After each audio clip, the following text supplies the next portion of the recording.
Okay, first off, everyone, thank you so very kindly, and thank you for taking time out of your day, and welcome to the West Coast Haunters Convention.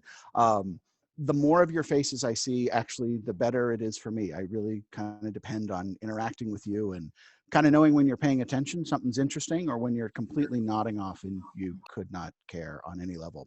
So, let's dive into it.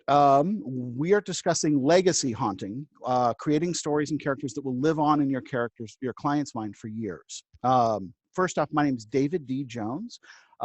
We run a charity haunt here in the greater Portland area, which focuses, it's a family-based, and we're a family charity-based haunt based on a therapeutic milieu. We do minimal blood and gore, and it's awesome. One of the reasons we're teaching this class at this time is because of the way that we created our haunt, and because of our safety protocols. We are frequently over 6 feet or 6 feet between our actors and our guests.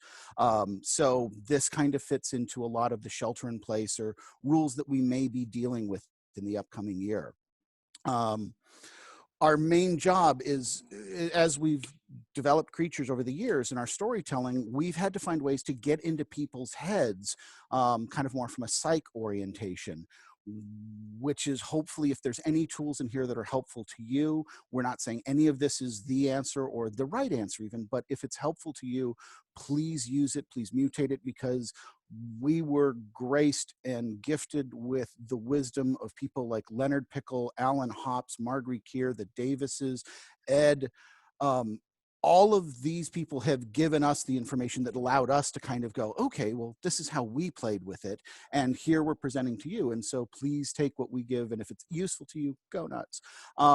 My contact information is on the bottom of the screen. On the right-hand side is a Reddit, Creatures of the Haunt. If any of this interests you, that I don't use for publicity. That's just simply a brain dump for me. That's where I kind of store thoughts, articles about anthropology, neuropsych, prop design, etc. It's just a place that I can focus and find. But if it's a useful tool for you, feel free to use it. Creatures of the Night started as we entered a contest. We performed our first haunt outdoors. We didn't have access to the site till 48 hours until it started. And then 6 months later, after we had done our haunt, we started being contacted by the city and other agencies that people were really worried that our story had happened. And we had accidentally created an urban legend of Mary at Mary S. Young Park. That's kind of what opened this whole onion up about haunting. What started as something that was fun and just enjoyable, we started trying to figure out what was going on in the brain. We tried to figure out what was going on in history. We were trying to find out what is the context. And you as haunters give your love, your passion, your time. You give so much of your life and even opportunities up to tell these stories, to convey these ideas to people, which is a beautiful artistic expression. But the more we kept digging, the more we kept finding that this was justified, that Halloween is worth protecting, that haunts actually serve an incredible purpose and actually have a long, long history and are actually doing things to the guests that are beneficial and they're universal. And the more we kept unpeeling this, the more it became, okay, this is something worth giving up, or giving ourselves to, and our family, etc. And it's something we enjoy immensely. And so come with us on a little ride, if you will. Okay, so first we're talking about the origin of story. Every haunt is effectively a retelling of the story of Orpheus, for those of you familiar with the Greek mythology, or Joseph Campbell's kind of monomyth hero's journey. For those who remember Orpheus, he goes into the underworld, he encounters trials, tribulations, he bargains with a gods, and is returned, punished, has to fight those trials, tribulations, coming back. And then once again emerges into the sunlight, into the world of the living, now with new knowledge and punishments and boons. So when we're looking at using this example of Joseph Campbell, we are Well, let's go into a little more. So when we're doing a haunt, we're actually basing it as a form of trauma therapy. That the people who come into our haunt will actually change, evolve. They'll overcome monsters, internal, external. They will bond with the person they're with, in what we call the quick bond. And as they emerge, they will actually have increased window of what's called tolerance or survivability. They will have increased endorphin levels for 45 days. They will have decreased cortisol levels. Haunts are therapeutic. People actually engage. I keep getting asked to admit people. So when you see me looking up, um, people will actually go to haunts as a form of medication. It's a form of self-medication. After you've encountered a 15-foot spider and a giant demon and the undead, and you fought them and successfully gotten away, suddenly for the next couple weeks, the fact that your roommate keeps moving the remote suddenly doesn't bug you anymore. It's not as big. This is what's called implicit evidence of adaptability and survivability. And we'll be bouncing on those concepts a lot. Remember, in haunting, it is the rule of two, whereas comedy is the rule of three. In horror and in our haunts, it is always the rule between the two people that are bonded, as well as the clicking admit, the relationship between the monster and the individual, the relationship between predator and prey. When every time you go through a haunt, that beautiful camera that they have at the end that they use for marketing, where they do their big drop scare, admit, they do their big drop scare and everyone's scared, and that's the great picture that's on all the websites or on their billboards. Almost universally, or very commonly, we find that one person is screaming, and one person's kind of like in a version of the Heisenberg, or I don't know sports, where they're doing the trophy kind of pose. And then the other person is almost always having their teeth bared and their head is back and they're laughing.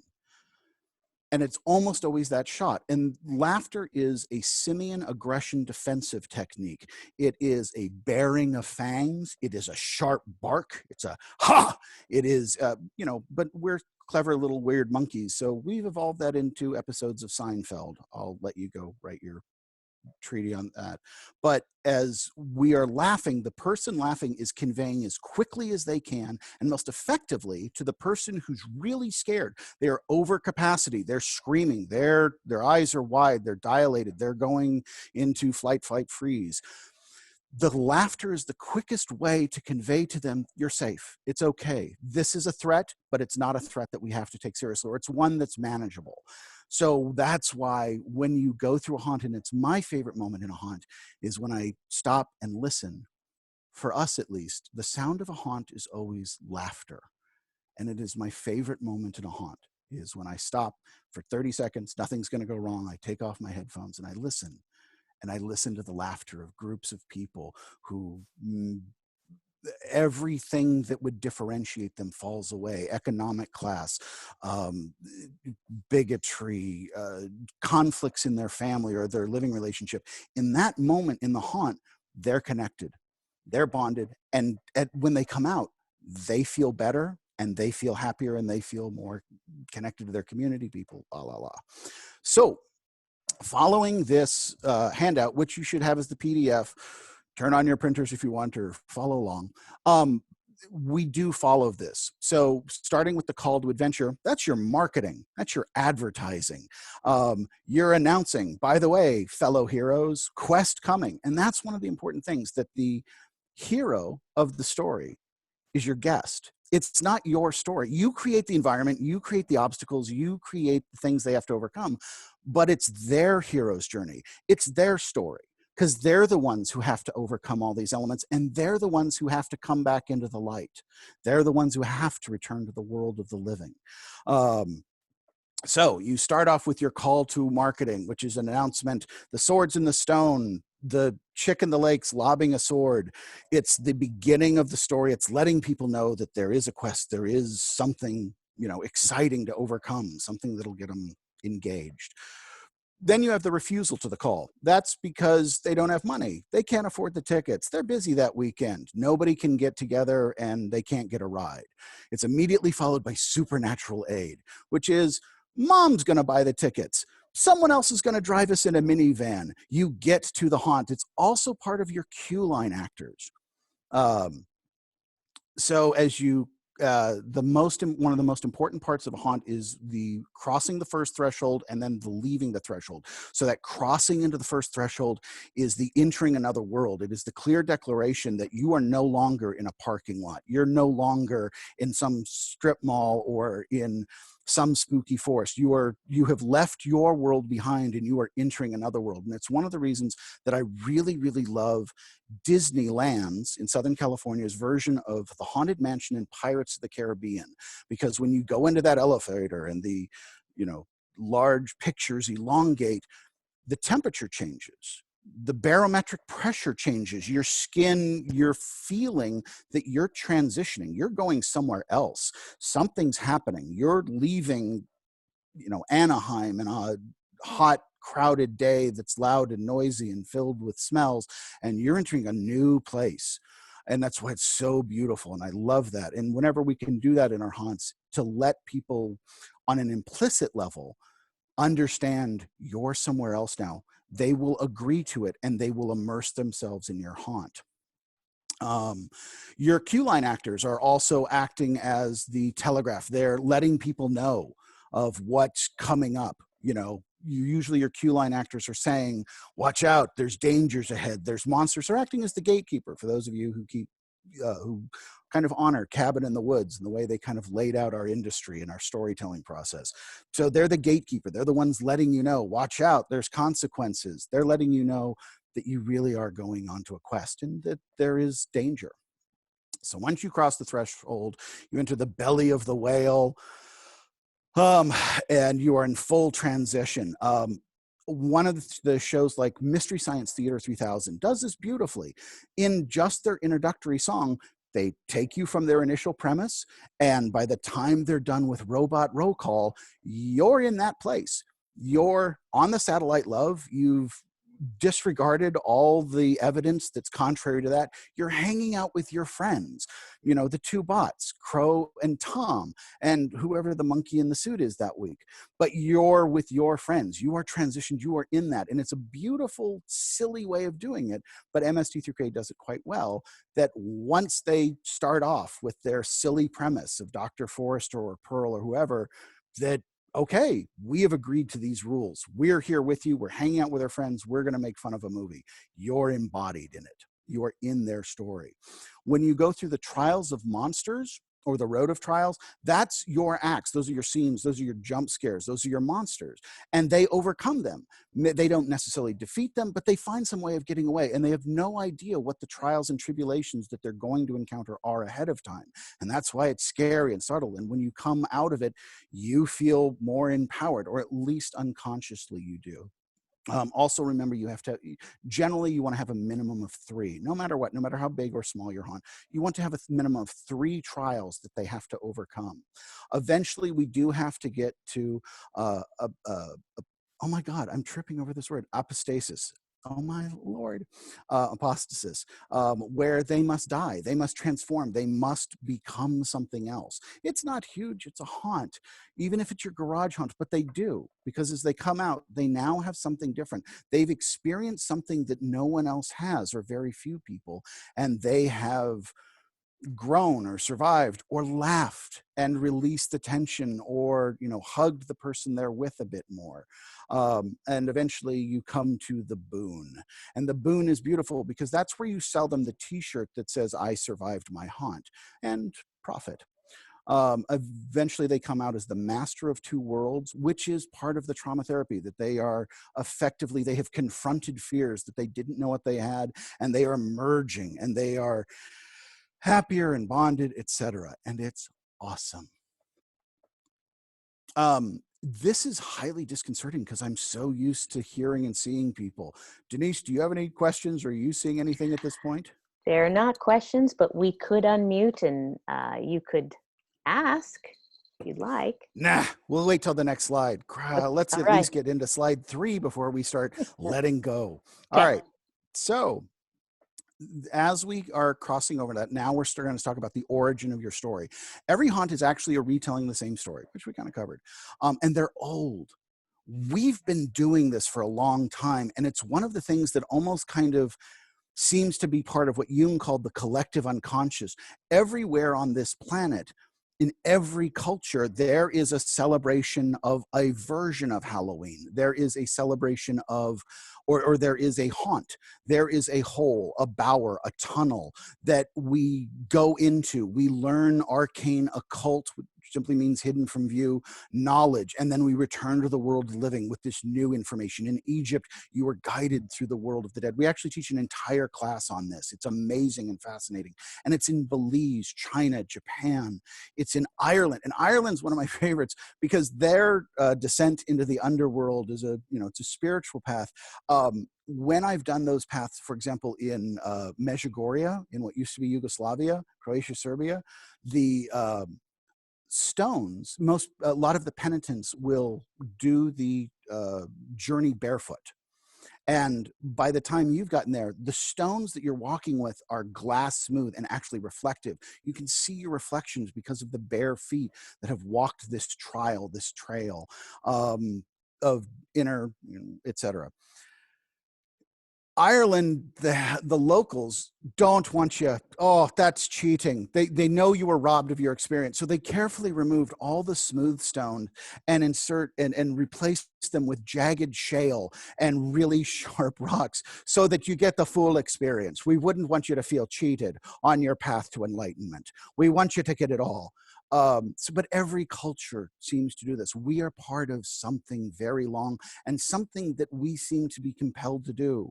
We're just the iteration that involves chainsaws and pink latex foam or non-latex foam for those who are hypoallergenic. We are simply the current incarnation of something that dates back thousands of years. And this is just our version. This is your version of telling the story that whatever it is, we seem compelled to do it. And it seems like everybody has to do it. Even in 2018, in the last 20 years, there's been a huge boom in archaeological discoveries of these underworlds, of these caves. There's a beautiful one, and I'm failing to recall its exact location. It was between Rome, Armenia, where there was it was the cave of mystery, the cave of darkness, of illumination, was filled with CO2. And there were little pockets as you went through that had that you could breathe in, but only the initiated knew where those pockets were. So outside the cave, there were dead bodies of birds, etc. Everyone who entered the cave never emerged. However, the chosen, the acolytes, those with the secret knowledge, they could emerge into the cave, and were the only ones who could come out because they'd been shown where. And that is a proof of divinity or a proof of evidence of knowledge. We tend to do this. 2018, the Temple of the Moon in Mexico City, they discovered a huge underground chamber that's still being explored and documented. But just know, this isn't just a silly thing that you do. This, for lack of a better term, this is something sacred. This is something important. This is real. Haunts are dramatic tragedies, and they are locked. And those are very specific concepts. A drama means a thing that is done. I know, just stick with me. And it is a thing that cannot be undone. This is where the story starts. Think back to every horror movie. This is where the meteorite strikes, meteor strikes. This is where the tomb is opened. This is when the spaceship lands and the aliens come out. The virus gets out of the cage. The dead suddenly come back to life. Something has changed. And now the rest of the story is how we react to it. It was also one of the reasons that the Shin version of Godzilla that came out a couple years by Toho was interesting, because it almost didn't focus on the monster. The monster became too fantastical, too alien. And they focused mostly on how civil services and governments were reacting to this tragedy. So your haunt always begins because something happened. Whatever it is, the seal was unbroken, the monsters, the undead have risen. Something has changed, and now your guests are having to confront this new reality. The original word of tragedy comes from the Greek word of tragos and odos, which has a beautiful bloody history. It means goat song. When the Greeks were, they would import religions to help keep the masses happy. And they would bring in very kind of earlier, more primitive, I'd scratch all those words. They bring in religions or faiths or beliefs or practices or rituals. And the Bacchian ones would involve people being on a shore in a field. There would be a goat. The sun would set. People would remove all their clothes. By the morning, there was no goat. These were releases. These were letting go of humanity. This is tragedy. It is the goat song. So we are dealing with the release of all these emotions, these, cathartic, however you want to interpret it, after something has changed. It's also how we deal with trauma and grief that we'll get into, because we're dealing with two ways that the brain stores information. As we're using these elements to tell our story, we are writing both to the explicit and the implicit systems and memories. Those are the two ways that we store long-term memory. Implicit are the things you're never aware of. That's the angle of the sun on your face, how the air feels, if it's cool, hot, infrasound, all the very clever things that you've learned to deal with, the sharp angles, your design elements. That talks to very primitive parts of the brain and tells them where they really are. We then write the narrative of our story, which is the explicit experience, which is your script, which is your characters. It's the part that the cognitive part likes and feels entertained. But always remember, we're writing our stories on these two elements to those two different systems. So we're talking to the cortex and we're talking to the limbic systems. For those of you familiar with kind of brain thinking, think of when we use this model, this is where the cortex is, this is where upper thought is, underneath is the limbic primitive systems, and also my favorite part of the brainstem, the medulla oblongata, primarily because its name is the medulla oblongata. By the way, this is really weird to teach a class this way, because I need to hear if you're laughing or bored. Would you like to open it up and hear a few things? Sure. All right, let's do that. You are going to all be unmuted in a moment. So, all right, here's everybody. You're all unmuted. Good, David. Okay. We'll go with that. Neat. Anyone can mute as they see fit. We'll unmute here. And Okay. So as we're, all right, going into us, so let's talk about what monsters are. Wow, I think we're getting a pretty good feedback. echo. Can be feedback, yeah. So what monster are? You have 1.5 seconds to convey your backstory, your intent, and your relationship. So your character, as Leonard has brilliantly pointed out many years ago when I was in his class, that you have 8 to 12 feet that you have to keep their vision blocked when they come around a corner, transition. They're coming into a scene. You've got 1.5 seconds to deal these three items: backstory, intent, relationship. And you got to do it pretty quickly. And we do it by talking to both systems simultaneously. The thing about monsters is they need to be true. They need to be something that already exists in their fear. They're an experience they either have, either something that's been hardwired into them, or that you're born with what we recognize as things to be scared of, or it's something that culturally has told you is terrifying. The amygdala is amazing. That's where we store all of our trauma, grief, fear, because time doesn't pass for the amygdala. In the amygdala, you can invoke terrors from their childhood and they will have no conscious memory or even know why they're being scared. The amygdala acts over a half second before the cognitive brain, before the cortex kicks in. So often, there was a show in the 1970s called In Search Of with Leonard Nimoy. And it was amazing, because if Leonard Nimoy said that there may be an Atlantean temple at the bottom of the ocean, you believed it because Spock told you there wasn't a temple from Atlantis in the ocean. He was the authority. So on the episode he did of Bigfoot, they played an audio of supposedly some biologists who had recorded Sasquatch screaming out in the forest.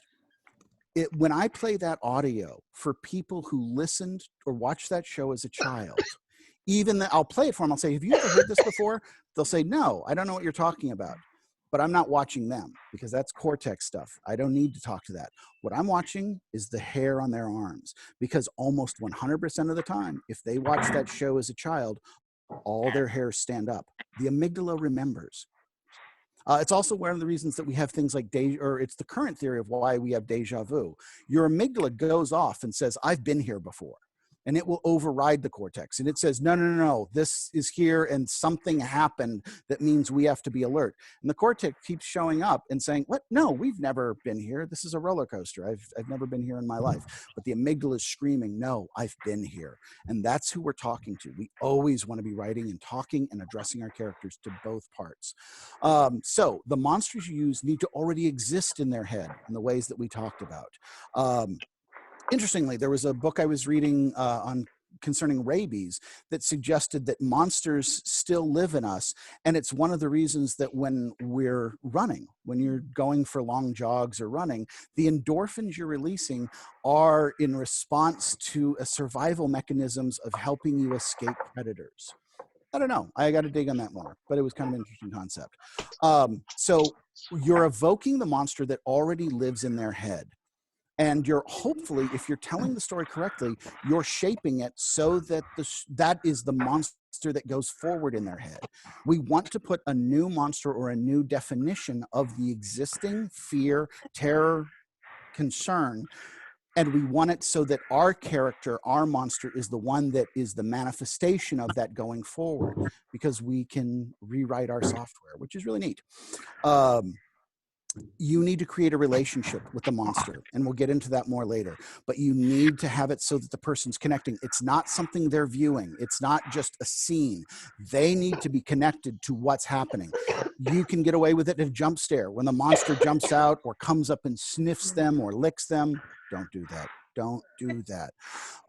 When it comes up, they're now engaged with the monster. There's a lot of ways of doing this. But then we need to create a question that they can't answer. And that's a little nuanced, and we'll get into that shortly. But if you do that, you gain immortality. One of the things that when we go to all these conventions, we get to go through these amazing haunted houses that other people put up and their work on it. When I'm standing with professional haunters, we'll come out and I'll wait about 7 to 10 minutes. And then I'll turn to the rest of the haunters, professionals, this is what we do. And, you know, after they've talked, and say, can you name me one character that you saw in that haunt? Can you describe one of the monsters we encountered? Can you tell me what the story was, or, you know, what was the story? And frequently that we can't. And to me, that's kind of a sign of a haunt that maybe we should work on, because the problem is the brain dumped all that information. The amygdala doesn't have a lot of space, doesn't have a lot of memory. So those monsters that are coming up, those reactions, those boos, those jumps, the brain has to dump them very quickly. Within 15 seconds, it's dropped them so that it can be attuned and listening for the new, bless you, the new experienced monster threat coming around the corner. So if you're not becoming immortal in their brain, if you're not becoming a part of their consciousness, they dump you. They forget you entirely.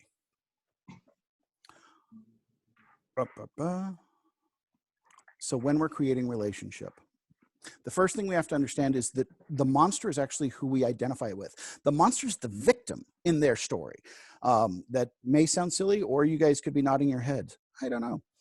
The monster is the victim in their story who has gotten stuck. They were actually the hero on that hero's journey, and something happened and they couldn't adapt. They couldn't evolve, and they're stuck at one point of their hero's journey because something has changed and they can't get past it, and they keep doing the wrong thing.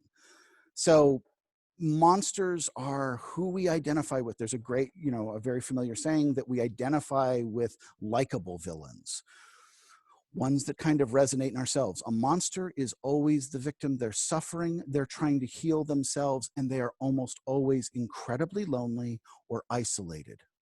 And it's one of the reasons that we agree to the monster.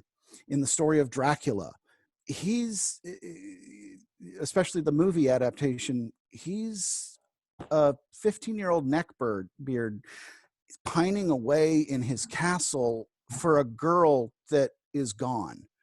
He's spending hundreds of years waiting for a girl that's gone.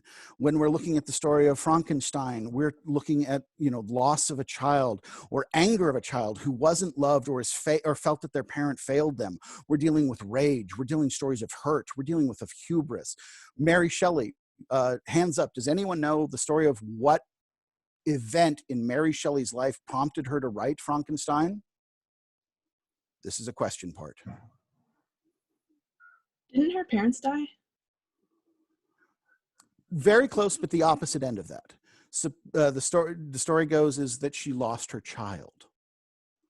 And the story of Frankenstein is effectively her coping mechanism and her explained, besides the stories of the evening with Dr. Podrioy and Lord Baron in the castle, that this was her way of dealing with the fact that she lost her child and that she would do anything that violated science, religion, the God, to get her child back. The story of Frankenstein is the story of a parent and child locked in anger, resentment, and regret.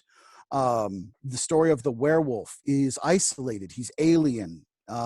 He doesn't live in either world. He's shunned by both wolves and men. He may have been a father, a brother, a wife, a sister, a daughter, and now she can't engage with her family without being a massive threat to her family and the risk of killing those she cares about. She can't exist among wolves. It is the story of someone who is completely alone and isolated and no longer able to connect or have a home anywhere. The story of the mummy, at least in the Universal Pictures movie, he was a god. He was a living embodiment of Ra. He was the sun. And now he's reduced to this enfeebled prison of tortured flesh and decay, and its story of old age and of loss of strength, virility, power. The monsters in our stories are actually the victims. We can get into that more. Ishido Honda, the director of the original Gojira and several other films, said, "Monsters are tragic beings. They are born too tall, too strong, too heavy. They are not evil by choice, and this is their tragedy." That's why we're always sad about Godzilla. That's why the original Gojira makes me and my children cry when we watch it. He's a child who is stumbling and breaking things and doesn't know why, and he's trying to get his objective, but that's not working. He's confused. The monster already lives inside you. Monsters are shapes and movements that are actually hardwired into your brain. These are the stories that are already written in the limbic amygdala and the cortex. And we are born with what appear to be, and several studies have shown that there are certain animal shapes and movement types that trigger us and tell us that they're a threat, specifically spiders, snakes, etc. That when you simply see that movement, it triggers and starts telling you that you need to go flight, fright, freeze, and it starts releasing adrenaline and hormones. Again, about half a second before the cortex even can see the picture, and that will override the cortex because your amygdala is trying to keep you alive. There's a beautiful saying that evolution favors the anxious and it devours the sated. If you're completely happy, enjoying, the tiger comes and eats you and you never see it. The anxious people, when they hear the sounds, the smells, your head's on a swivel. Evolution favors the anxious.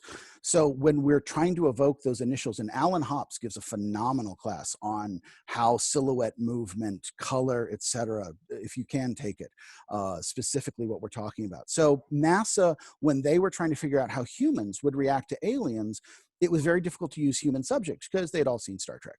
And they all knew that that's what Captain Kirk's gonna go be sweet on. So they needed a new concept of aliens. So they would put little monkeys, little tiny monkeys in basically the equivalent of the landing vehicle or ship. And they would open up the airlock and they would show an enlarged picture of a creature coming in. And it was something that they had never seen before because they had been grown up in labs. And so this new creature, they lost it. They're tearing at straps. They're desperately trying to get out. And the thing that they showed them was spiders. We're showing these pictures because I own the copyright to it. That's all. Giant spiders walking down the hallway. That's what made the monkeys lose it. Here's the thing though, you probably know somebody who collects spiders. You probably know someone who likes them because they can be kind of cool. That's because we can actually overwrite even those primitive systems and insert new monsters, new fears, new concepts. Did anyone actually see Walking with Dinosaurs in person? Nod your head, raise your hand. I'm going to assume people did. So, Walking with Dinosaurs was this beautiful series where they would put you in a coliseum, an arena, and they would bring out life-size dinosaurs. And they had velociraptors eating eggs and threatening people in the crowd. And then they would come out with the Diplodocuses and the T-Rexes. And they would, if you're even on the balcony, they would come forward and you could feel their breath, and it stank of rotted meat. And there was little drops of spittle landing on you. It was very, very real. We had a friend who was a roadie on that show, and they were big. They were huge. The person who's in this picture would like me to let you know that she's holding a coat, and that's not advanced pregnancy you're seeing in the picture. We have successfully now conveyed that. So while we got to be backstage with all these huge honking dinosaurs, we got to play around. And this is a picture that was actually like, I think the first year we were haunting, or even maybe before we were, where we're goofing around. Here, I got to look up, and it's during this photo, I looked up into those D-shaped teeth, and something in my brain went click. Like you could feel something, you know, it's latex, it's foam. You saw the puppeteers, but looking up in the mouth, I could feel, you could actually feel parts of yourself shutting down and reacting because the amygdala is taking over and looking up and seeing this is not where tiny little mammals survive. Even though you're the dad and you're the protective, the back of your brain is freaking out. It doesn't matter how much this part knows, it's artifice and illusion. Monsters are always familiar. Let's read a book. Yes, you should always read a book.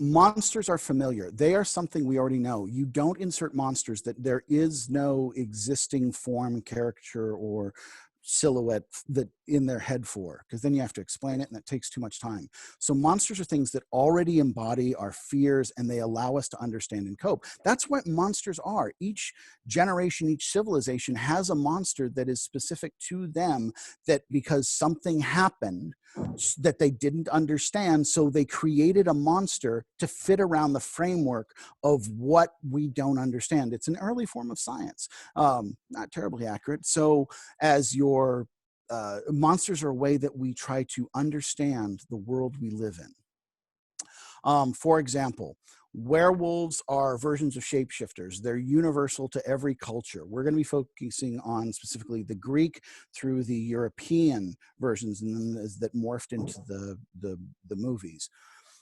There are aspects of shapeshifting that have spiritual, scientific, or monstrous connotations. In some ways, it was used to explain science. Hypertrichosis is the growth of fur over.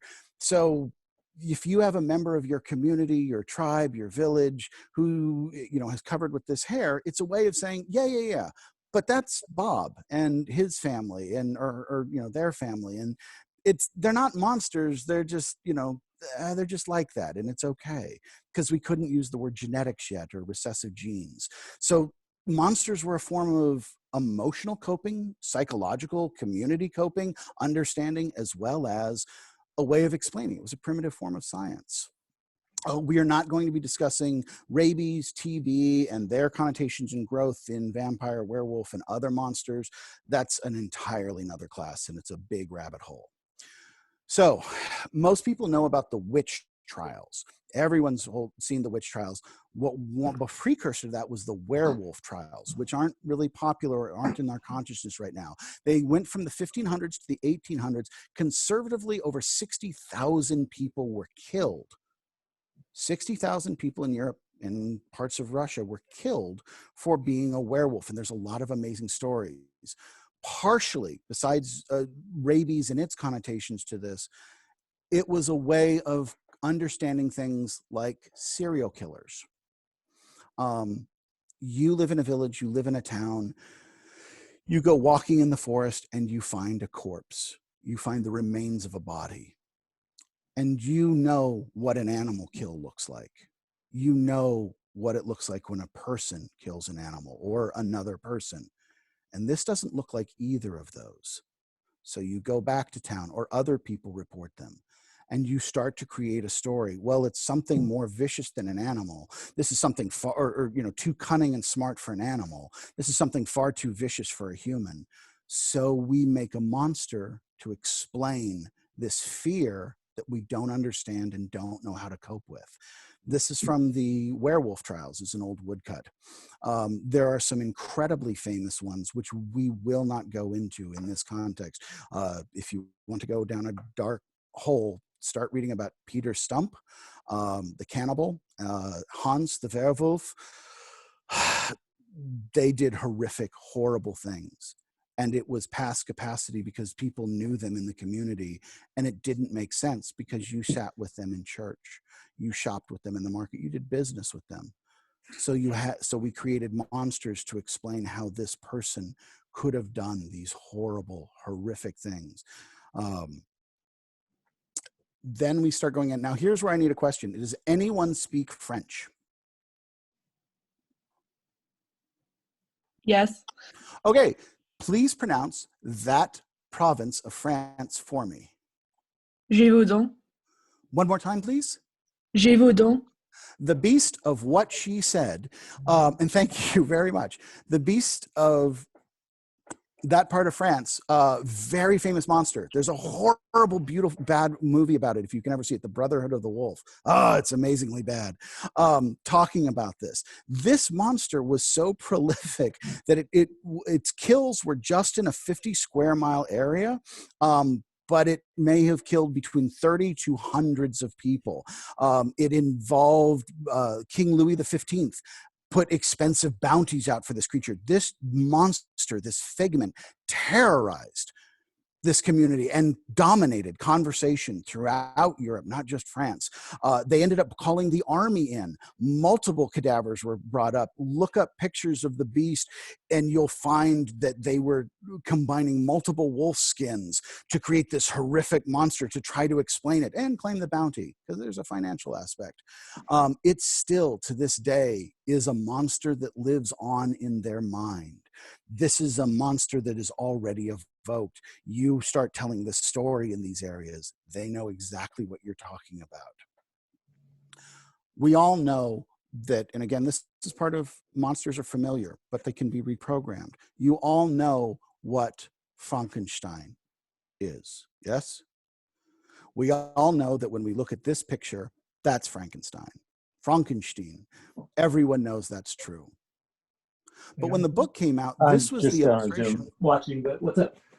So this illustration was the one that was used to show the monster in the original book. So that one to the left, that's Frankenstein. Not the one on the right. The one on the left is Frankenstein.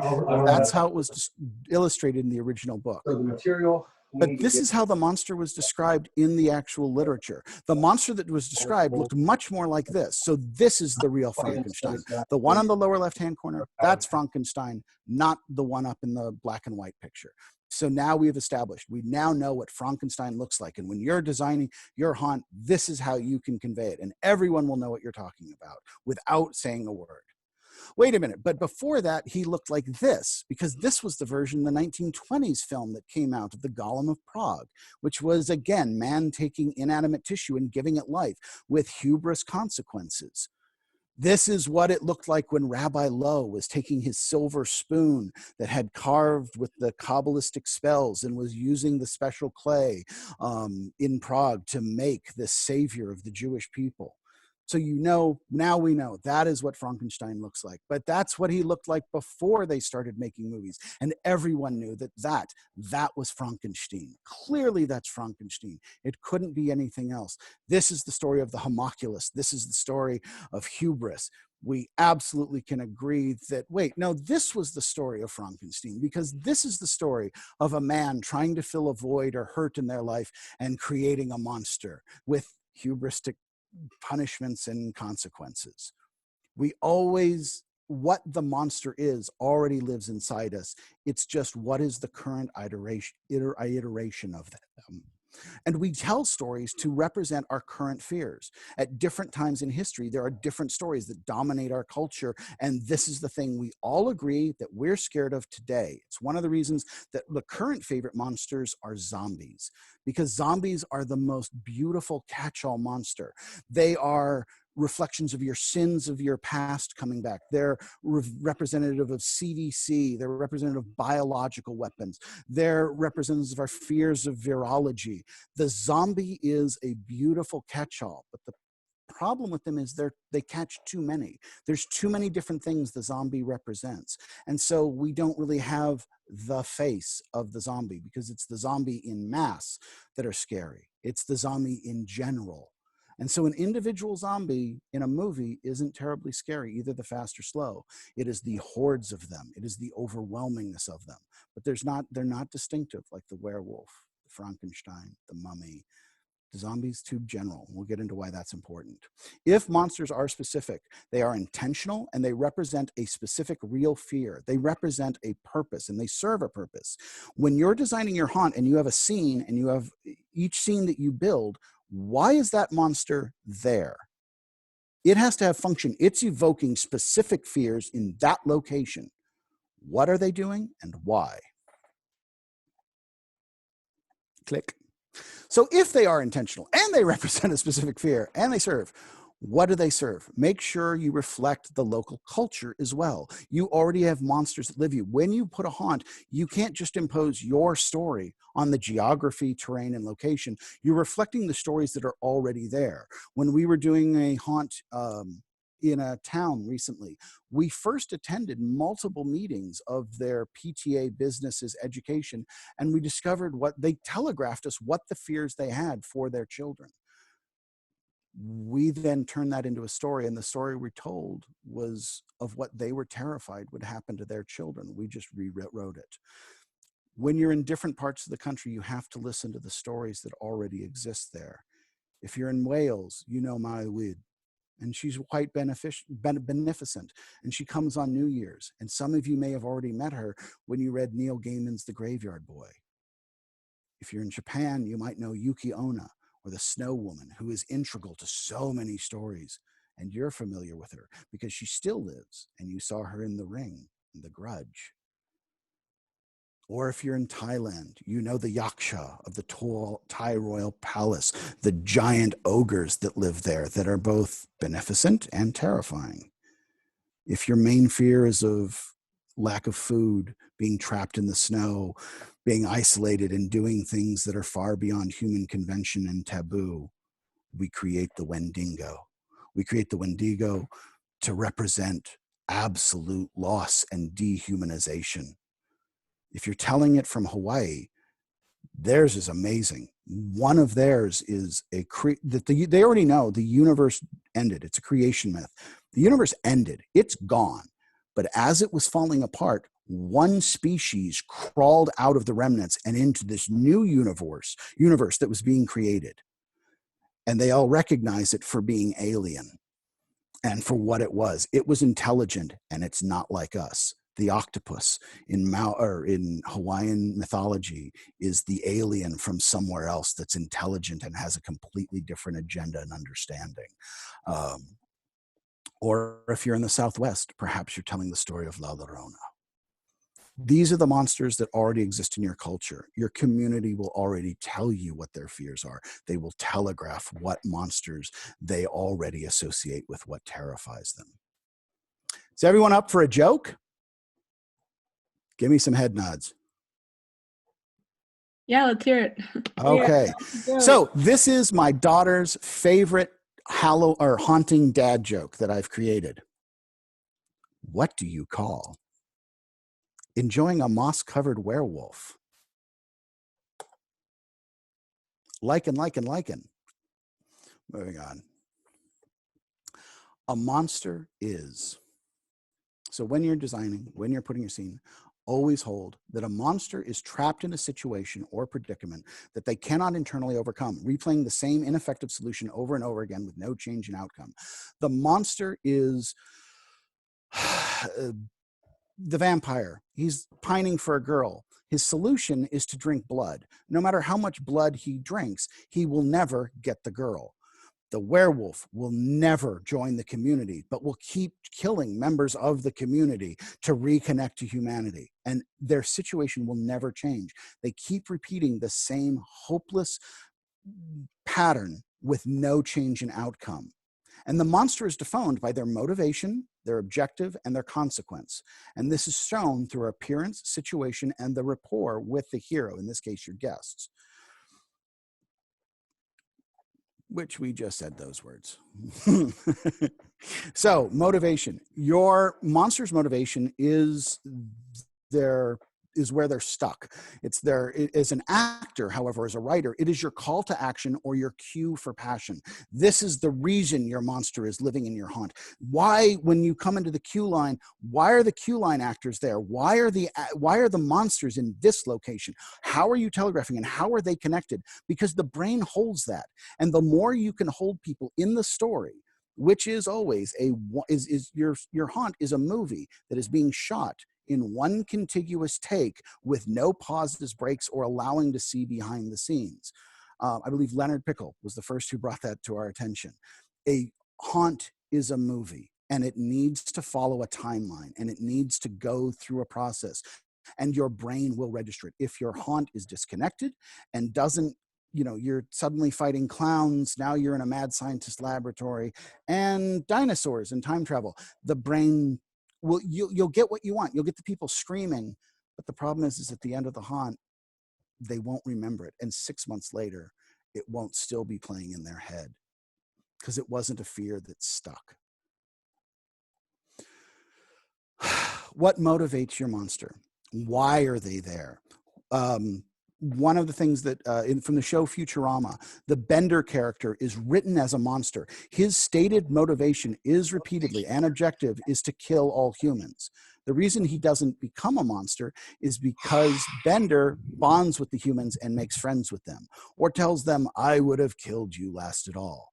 Bender switches from being a monster to comedic, because he doesn't stick with his objective. He changes, he evolves, he grows. Christopher Ned, In Character, a good book for your actors to read, or at least the first 6 chapters. After that, it's good for stagecraft. But the first 6 chapters I actually would recommend to most haunt actors. It is possible to write a character without motivation. It is impossible, and unfortunately it cuts off my own slide so I can't see it, to perform one. Your characters need motivations. That's why we have these character sheets, and we'll go into them more in detail later. Objective. These are the choices you make as an actor or a writer. They are at that point in that story, that scene, are you raising tension? Are you delivering exposition? Are you relaxing tension? You have a function. You have a purpose. Your story is linear. It has acts. It has an act 1, 2, and 3. You have your introduction, your conflict, your resolution. In your haunt, how are you doing that? And the scene you're in, how are you conveying your part? How are you letting people calm down, feel safe for a moment so that you can scare them even better in a few seconds? Get into the guests' heads, create the question they can't answer. When you are, and then Stanislavski, when I am excited, I am so right up, I cannot control, and it keeps cutting off my own slide.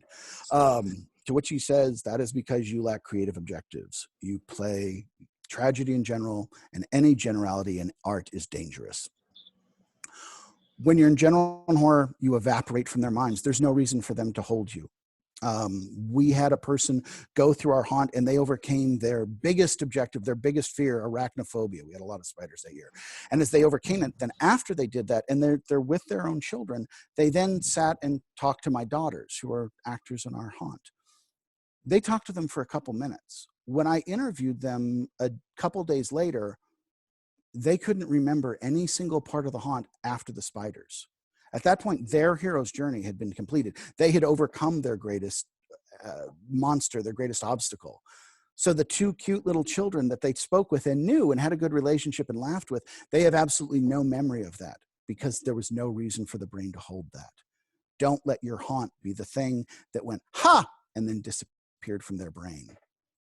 Your characters, another way to, so let's give an example of getting into their head. So if I was to tell the story of Dracula, I would have One of the things I would do is maybe go through the local high school and college books and do a mosaic of every single photo of all the females or males, however you're gendering your Dracula character. And I would do a composite picture of them and blow that up so it looks like an oil painting in the scene they come in with. So as your guests enter, your Dracula character looks at the picture and then looks at the guest. Statistically, that there are elements of your guest's face that are already in that picture. So it's going to be a little familiar or just suggestive or familiar enough to people know. And if you walk into a room and Dracula suddenly locks in on one of the people in your group and starts speaking to them and talking about those days, oh, in the 1800s when we were in Bucharest. Now there's a question, wait, why is he talking about this? Why is he connected to me? What's our relationship? And now you exist in their head. You create an unanswered question. You create a relationship that gives permission for them to not understand why the monster has a relationship to them. Using our character sheet, we can help kind of explore and tease this out greater. How are we doing on time, Denise? You have 30 minutes left. Woo woo. All right. So in our consequence, it is tied to the monster and it is in the present scene. So again, something's happened. Your monster is now having guests come after them. Are your guests the rampaging villagers who are chasing the monster, who killed all the children and are now chasing it into the forest? Are they investigating a series of unexplained events? Are they the victims themselves? Have they been pursued this whole time? It's their story. They're the hero. And the monster is reacting or is tied to the consequence of what began. Dracula may drink your blood, but he's still always trying to find the woman he loves. But to remain a monster, Dracula has to never evolve. Dracula has to never find true love. Dracula must keep seeking to drink blood and not actually evolve as a character, because if he does, if Dracula evolves and falls in love and is content and is happy, then Dracula is going to become a fat, happy suburbanite who lives at home and no longer terrorizes the night skies or talks to the children of the night. Dracula is now sated. Once they get out of their doomed ecology, once they get out of the consequences of their action, if they evolve or change, they are no longer threatening because they have solved their issue. Think of your haunt's ecology. If a monster must eat to live, then they need a source of food. Perhaps that's what's drawn the attention of your guests, and that's what will doom them. Also think of ecologies. If you just have a series of giant monsters that no one has ever gotten past, then how does the eighth monster feed or live? When we do continuity, the brain takes it in more, it holds it more, and it's more believable. They stay in your story. Movement and appearance. David's now going to say stuff. You can read it. So when we are talking about a character, you need to embody the role. Let it flow, and it needs to be unconscious gestures. This is for your actors. Remember, boo erases you from the guest's mind. Creating a dynamic character that creates a question makes it so that they live forever. The amygdala will keep replaying information it doesn't understand, because if it got away from a monster, it doesn't know why. When we first started this, I started interviewing every haunter I could find, and one of the things I would ask him is, what's the scene that got you? What's the scene that really got in your head and you can't shake? And it kept being a general, very similar answer to what everyone was telling me. It was almost always the same one. Later, I realized I had only spoken to male haunters. This last year, I had a wonderful chance to talk to several very experienced female haunters, and the scenes they described were radically different. The scene that got into their head, completely different objectives, completely different, but it got in their head and they can't let it go. And this is from the people who have run and attended hundreds, if not more, haunts. That's what we're looking for, is the thing that your guest can't let go. You live in their head. This is the part of the class where I'll start talking about Scooby-Doo, and we'll talk about how your actors, they have to always stay in character and what you're really demonstrating. And we talk about how actually Scooby-Doo is one of the best for archetype portrayals. Hero is always portrayed by Fred. His chest is out, he's strong, he leads with his chest. In a classroom, you'd see me walking around a lot, showing his chest, how strong he is, how important he is. Velma walks forward with her head. She's always thinking, very Columbo-like. He's always trying to figure it out. She's the smart one. She leads with her head. Your smart characters, they lead up here. Daphne always leads with her hip. she's kind of the sexy part of it. She always walks with her hips.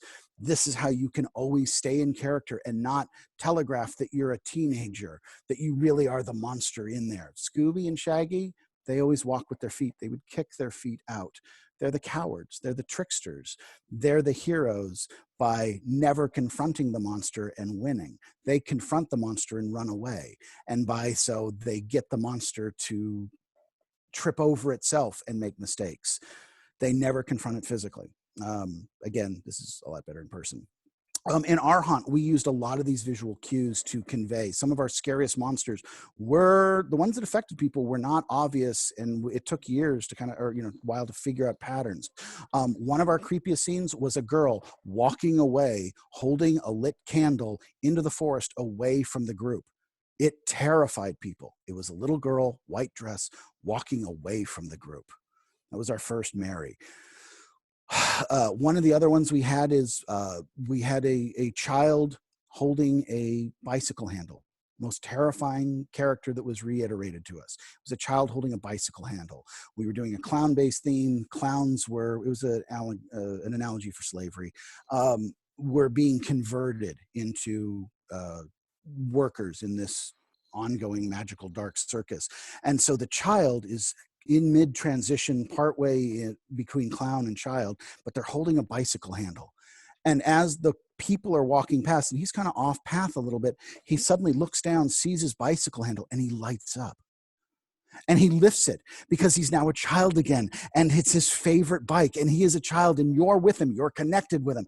He's holding his little bicycle handle, and then he reaches to take the first pedal and falls on the ground, and then realizes there is no bicycle, and the bike fell apart, dissolved, or that part of his life went away years ago and is gone, and his innocence, and within a half second, his innocence is gone. You watch everything crash in on him as he realized that he is no longer the child, he is becoming the monster. No word was said. That scene got in people's heads.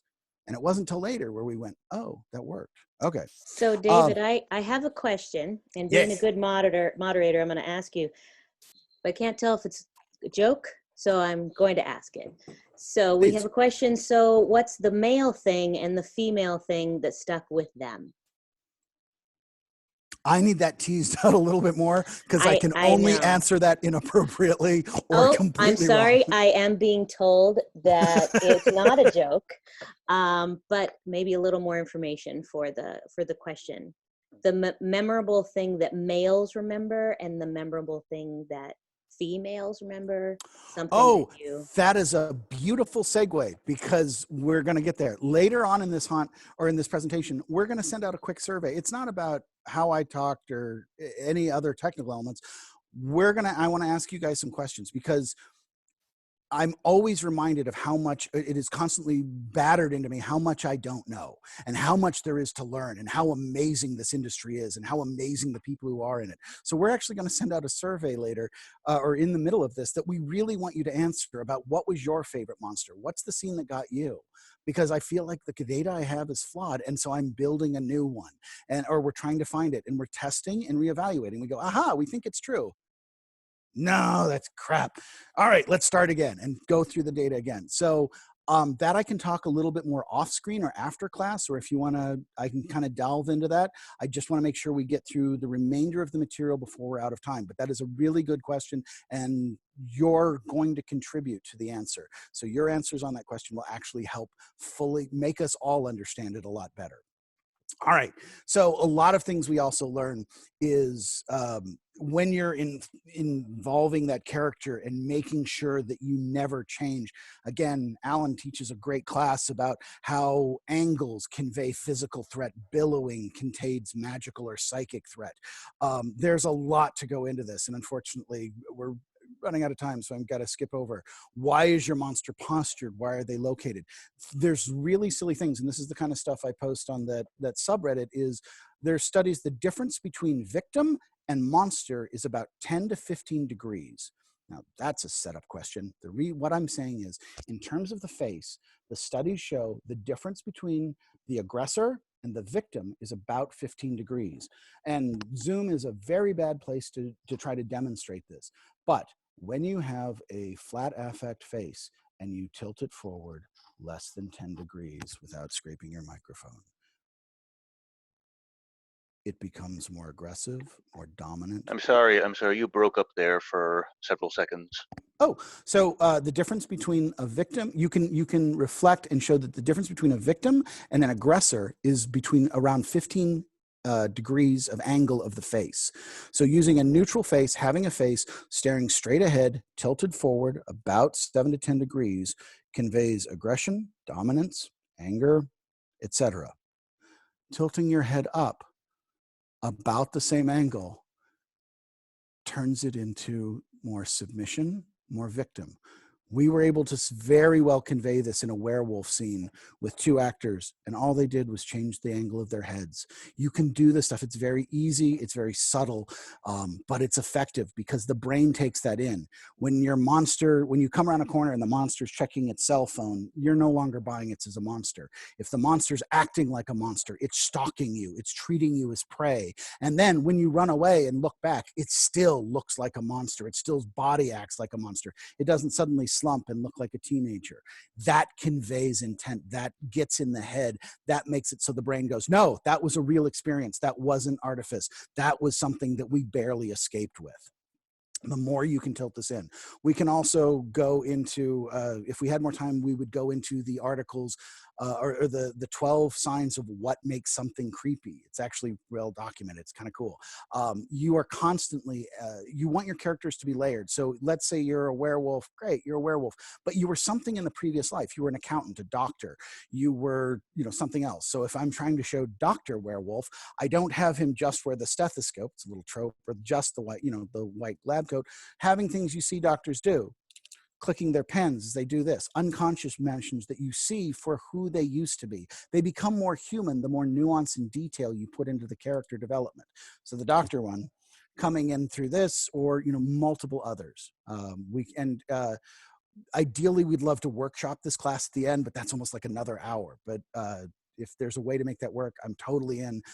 Last time we gave this presentation, we spent a couple dozen hours talking with actors around the country and working on their characters and how to get this so that they can tell their story. Not telling us saying, this is how you should do it, but kind of workshopping with them so that they can make this practical and applicable. But we can go into that more. We have about 15-ish minutes left. Woo-woo. Okay, so these are kind of general, but they're more important because they really do kind of support all the things we were talking.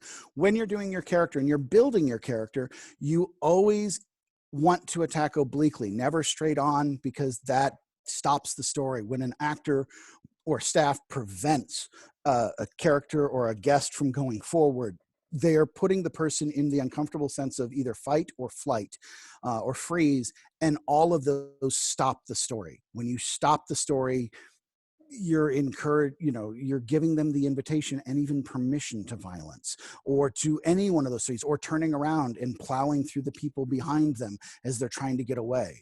So we always have a rule in creatures that that no more than 45-degree angles. You may not attack in this. Oh, you can't see that at all on this camera. Like that. Anyway, so you can only attack obliquely. Also, and there's a lot of stuff that goes on neurologically with how we see things in the periphery and what parts of the brains that activates. Also, eyes are terrifying. Our brain devotes a stupid amount of glucose to just tracking eye movements. So when we see monsters suddenly whipping around or looking at us, we will become scared without ever realizing it up here. There's so much awesome stuff we can go in here. When you're acting, always be aware of your surroundings, because that's part of your character. Remember where we said that the monster, the way you're portraying all these elements is the monster's appearance, but also the scene and set they're in. How they're interacting with other people or the things and elements in the scene with them, that conveys authenticity. That speaks to the amygdala. This is our our limbic system writing. That says this is real, this threat is real, and interacting with them and the character or your guest appropriately, that's what makes this stuff stick. You want, as Leonard's pointed out and several others, you want to make sure you scare everyone in line. One of the important things, recover gracefully. We are humans. In these masks, in these outfits, maybe, I don't know what your hiring policy is, but You need to learn to teach your actors to recover gracefully, because they will burp, they will fart, they will trip, they will fall, they'll get bored. You will do that. You'll misremember lines. You'll say the wrong thing. But if you break out of it and try to be human, it'll destroy your character. I'm pretty good at improv. I can improv me pretty good. I can't improv something that's been dead for 1,000 years and woke up and is now, a pestilence on all of humanity. I can't on the spot think of his lines or her lines fast enough, quick enough, because I'll improv as me. So making sure that your actors fill out the character sheet, and having things like the 4 lines your character says, the 4 lines of their reaction lines, get them used to staying in character. Because if they make a mistake and try to correct it, they'll correct it as the adult or teenager they are, or child. They won't do it as the monster that they're supposed to convey. If you are more normal, learn to modulate your voice, change things, make yourself memorable, make it so that you go into their brain. Mark Hamill did such a brilliant job of nailing the Joker with a laugh. That laugh sold the Joker, that nonverbal hook. Always make sure your character has verbal, if they have verbal lines or nonverbal, make sure they've got a hook, physical, a prop, a guttural thing, by simply doing one laugh.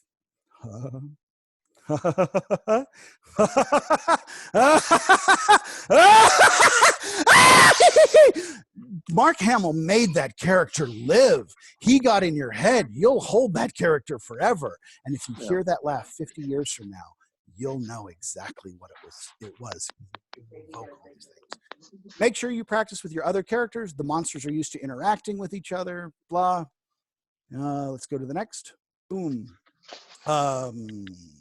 We'll kind of go through this faster. Always make sure you recognize aggression. Be able to recognize when your clients are in flight, fight, freeze, in which they are, and how to react to that ahead of time. It keeps your actors safe. It keeps your story engaged. It keeps it so that more people are able to engage in your haunt and walk away happier and more satiated and satisfied as a client. And more importantly, 6 months later, a year later, one of the reasons you're creating the unanswered question is you're making it so that the only way they can get that answer is by buying a ticket and coming back to your haunt. The unanswerable question equals ticket sales the next year.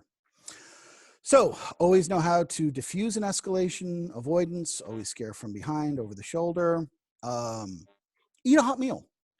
It's safety. It's really important. We suffer as actors, writers, and staff from low blood sugar, and we make inappropriate decisions or things that aren't our best judgment calls. Make sure you, your staff, your actors have food, have water, engage in body mindfulness, be aware of themselves so that they don't injure themselves, and then you've lost a key element of your story.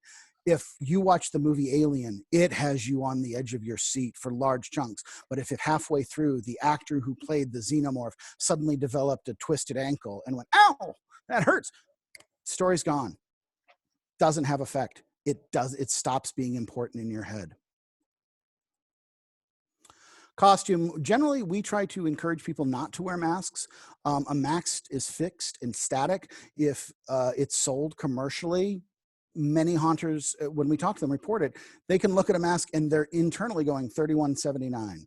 They're doing prices. They're not seeing the character. They're not seeing the story you're telling. They're seeing the price that they saw that for. You're actually transporting them to the Spirit store, the Spencer's, the Target, or wherever, or the catalog.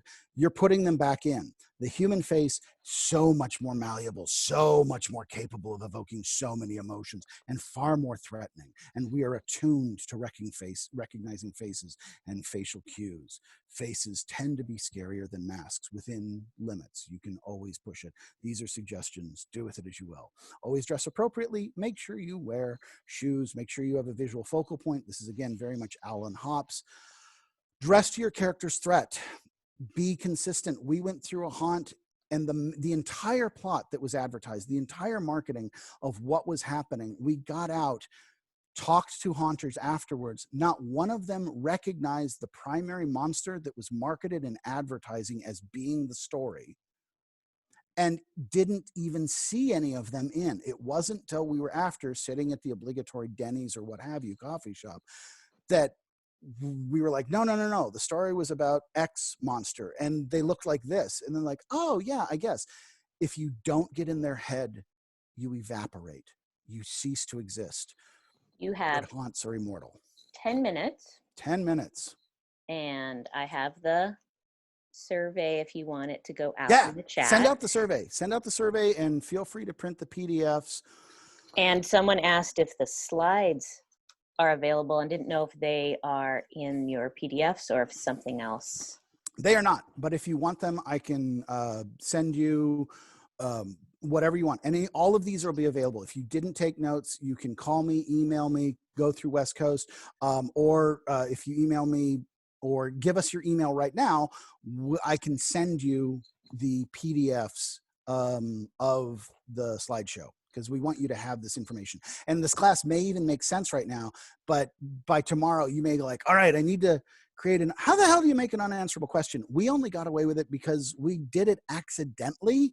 And then as we started unpeeling it and it kept trying to figure out the mechanics of it, then we found a way to do it repeatedly, consistently, and get in people's heads, which is a lot cheaper than actually clever writing can get around amazing props many, many times. This was the ending, one of the many endings we built in case we ran over time. When your characters, again, match the body type, make sure the story works. When you're writing your character, when you're practicing, find out how are we activating the amygdala. You already know the cortex. You know where your scene is. You know what your characters are. But make sure you do objective, motive, and consequence. Last year, when we taught a different version of this class, it was when we broke out into groups and everyone started answering and filling out fictional characters, we started realizing that one of the most important elements on the character sheet is actually attractions and revulsions, that's where we unveiled what the motivation and objective was. And once we nailed that, that's what made the monsters suddenly come alive. So what was one of the smallest scenes on the character sheet, going through and workshopping it after the class, that revealed to us, like, holy, this is where, the nugget was. This was the good part. Make sure you have a backstory. If you're a general monster, you're a general monster and you're not worth remembering. A zombie, is a gray zombie, is a fast zombie. But if you remember the first or second episode of The Walking Dead, the mother zombie, the one with the child watching their mother outside as an undead creature, that was terrifying. She was a zombie, but that mother character, that got in, did damage. I never watched that show after that episode. I was out. That was the scene. I was like, nope, done. And so remember, if you can make your character have a history, have a backstory, have an intent, an objective. She kept trying to come home. She kept trying to be a mom, and you could see what was going on in the child. Made it very, very effective. Consider having a prop. Sorry, we won't do that again. We are running down on time. How do you connect to the scene before and after use? Big issue. The more that your, again, that discordant storytelling where it's spaceship, clowns, castle, swamp, having the scenes connect, having the monsters communicating, having a monster howl, he got away, you get him. Give the people connection from one scene to another. Because when they go through portals, we actually do memory dumps. One of the reasons that is so important to have a portal at the beginning and ending of your haunt is, and there were studies that in the last 10 years started coming out with this, it's the same reason that when you go upstairs or you go into another room in your house, you suddenly forget why you were there. It's an experience we've all had. I'm assuming you're nodding your heads. The reason for it is when we transition to a new environment, our brain dumps the information of the previous environment so we can survive and be successful in the new one. So when you go down the stairs, down a hall, and into a room, you no longer remember that you were looking for the laundry soap or your car keys, because long ago your ancestors left a savanna and were aware of all the threats that could happen there and entered a jungle, a forest, a swamp. And then the brain dumped the previous terrain and environment and became really focused on what was coming, what was going to happen. Don't let your monster disappear. in the wash. When you have those portals at the beginning and the end, you're stating clearly, this is a universe unto itself. It has its own rules, and we will exist as a memory completely separate in your hand. Always make sure you practice in the mirror. We all think we're really clever. We're not as good of actors and as clever as we think we are. Last things, this is the subreddit. It's just an example. If you go or don't go, it doesn't matter. There's no benefit. It's not ego. It's just a simple place where we put facts or articles discussing our industry, but mostly it's a brain dump for me. So if any of this stuff is helpful to you or you want to explore anymore, this is kind of where I store my bookmarks or my reference items. We can call it end there, or we can do one thing for 30 more seconds. Is anyone familiar? Is anyone an actor, like a real actor in the group? Raise hand. I can't see it happen. Denise, pick somebody. I don't see any hands. Wait, what was the could just- question? I need an actor. I need someone who's actually an actor, and especially if you've ever done or even read Shakespeare. I just need one person who's ever read some Shakespeare or liked it. I have J Stars holding. Oh, two J hands up. Star. Yes, He can yes. he can unmute and Jay? I work there as as main actor, as well as I consider myself more of a haunt actor rather than just a scarer. That's okay. And you, J-Star has a huge heart and is amazing. And if you ever get a chance to ride long bus rides going to a haunt with him, do so. He'll be your best companion and will make the journey more enjoyable. J-Star, could you take it away with Shakespeare's speech from Hamlet to his own actors? And it's a little edited, but if you could just read this for us, because it to me always seems to be some of the best recommendations for every haunter. Nor do not saw the air too much with your hand, thus, but use all gently.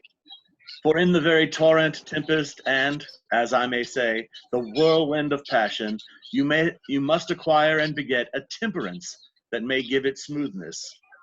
But not too tame neither, but let your own discretion be your tutor. Suit the action to the word to the action, with this special observance that you e'er step not the modesty of nature. Hold as 'twere the mirror up to nature to show virtue her own feature, scorn her own image, and the very age and body of the time, his form and pressure. Beautifully done. Thank you. Round of applause, everyone. This is really good. This is very helpful. Make your monsters real. Make them reflective of what's already in their head. Be expressive. Don't go over the top. Ladies and gentlemen, that is almost exactly our time. Thank you so incredibly much. I am deeply grateful, and please take a look at the survey, fill it out. Those answers will change the nature of everything that we do going forward so that we can be reflective. Any questions, I will hang out or be available, whatever context, to if any of this is helpful. Also, last question, we'll throw this out. Does anyone know why you should not serve or sell items with ginger in it before a haunt? Whenever possible, don't let your guests consume ginger before they come into your haunt. Anyone know this? Is it calming? Yes, there's an amazing study that came out about a month ago that people who consume ginger, that we have that gut-brain connection. So when we are disgusted by something, we unconsciously check our gut to go like, yeah, that's creepy, right? That's not uncomfortable, because we'll get that feedback. When people are given ginger 30 minutes before, shown very disturbing scenes, either gory or taboo, like incest was one of the examples, they were less likely to find it objectionable. They were more accepting of uncomfortable and inappropriate or things that normally would make them be revulsed or disgusted, simply because they consumed ginger 30 minutes before exposure to the stimulus. So don't sell ginger as one of your beverages before people go into the haunt. Otherwise, everyone's going to be really mellow about the process. So, did we send out survey, Denise? I did. I'll just stop the recording.